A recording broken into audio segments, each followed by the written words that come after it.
नमस्कार दोस्तों, सतीश इन्फॉर्मेशन पे आपका स्वागत है। यदि आप प्रधानमंत्री किसान सम्मान निधि योजना का लाभ लेते हैं तो आपको बतला दें, इस योजना के तहत कुछ नियमों में बदलाव किए गए हैं। इस योजना में क्या है बदलाव, इस वीडियो में हम पूरी जानकारी लेंगे। तो शुरू से लेकर अंत तक वीडियो को देखिएगा, वीडियो को मिस मत कीजिएगा वरना फुल इन्फॉर्मेशन से आप वंचित रह जाएंगे। वीडियो पसंद है लाइक कर दीजिएगा और कमेंट करके अपना सुझाव दे दीजिएगा। इसके साथ चैनल को सब्सक्राइब कर लीजिएगा। आइए वीडियो को शुरू करते हैं। तो पात्र किसानों को प्रति वर्ष 6,000 रुपये की सहायता राशि 3 समान किस्तों में दी जाती है। हर 4 महीने में 2,000 सीधे किसानों के बैंक खातों में डीबीटी के माध्यम से भेज दी जाती है। आपको बतलाते, भारत सरकार ने वर्ष 2025 में नए नियम लागू किए हैं। योजना का लाभ केवल वास्तविक और पात्र किसानों तक ही पहुंचे। इस नियम के तहत फर्जी लाभार्थियों, डुप्लीकेट रजिस्ट्रेशन और दस्तावेज में गड़बड़ी वाले किसानों की पहचान कर उनका लाभ जो है अस्थायी रूप से बंद कर दिया जाएगा। इस नियमों का मकसद योजना में पारदर्शिता बढ़ाना और दुरुपयोग रोकना है। तो आइए हम जान लेते हैं कौन कौन सा नियम में बदलाव किए गए हैं। फर्स्ट जो नियम है, 1 फरवरी 2019 के बाद भूमि खरीदी गई हो, तब तक लाभ अस्थायी रूप से रोका जाएगा जब तक भूमि का सत्यापन पूरा नहीं हो जाता है। दूसरा नियम, एक ही परिवार के कई सदस्यों का लाभ ले रहे हो, यानी संयुक्त परिवार में केवल एक सदस्य को योजना का लाभ मिलेगा। ऐसा भी होता है कि संयुक्त परिवार है और उनमें से बहुत को इस योजना का लाभ मिलता है, तो उनको इस योजना का लाभ तत्काल बंद कर दिया गया है।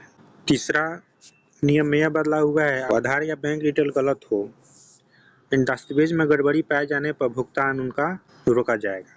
किसान आयकरदाता हो या सरकारी नौकरी में हो, ऐसे व्यक्ति योजना के लिए अपात्र हैं। यदि टैक्स देते हैं, यदि वो किसान हो या अगर सरकारी नौकरी वाले हैं, उनको भी इस योजना का लाभ नहीं दिया जाएगा। कुछ ऐसे भी व्यक्ति हैं जिनके पास खेती योग्य भूमि नहीं है लेकिन फिर भी इस योजना का लाभ लेते हैं, तो उनके लिए भी इस योजना का लाभ नहीं दिया जाएगा। आपको फिर से हम बतला दें कि वो 5 नियम कौन कौन से हैं। 1 फरवरी 2019 के बाद भूमि खरीदी गई हो, उनका अस्थायी रूप से इस योजना का लाभ रोक दिया गया है।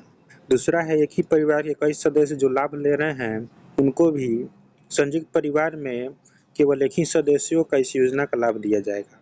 तीसरा है कि दस्तावेज में गड़बड़ी पाए जाने पर उनका भी भुगतान रोक दिया गया है। और ऐसे भी व्यक्ति हैं जो सरकारी नौकरी में हैं और टैक्स देते हैं, उनको भी इस योजना का लाभ नहीं दिया जाएगा। और कुछ ऐसे व्यक्ति हैं जिनके पास खेती के लिए कोई भूमि नहीं है लेकिन वो भी इस योजना का लाभ ले रहे हैं। इस योजना का उद्देश्य क्या है, तो योजना को अधिक पारदर्शी और निष्पक्ष बनाना, फर्जी और अपात्र लाभार्थियों को हटाना, वास्तविक किसानों तक सीधा लाभ पहुंचाना और सरकारी फंड का दुरुपयोग को रोकना।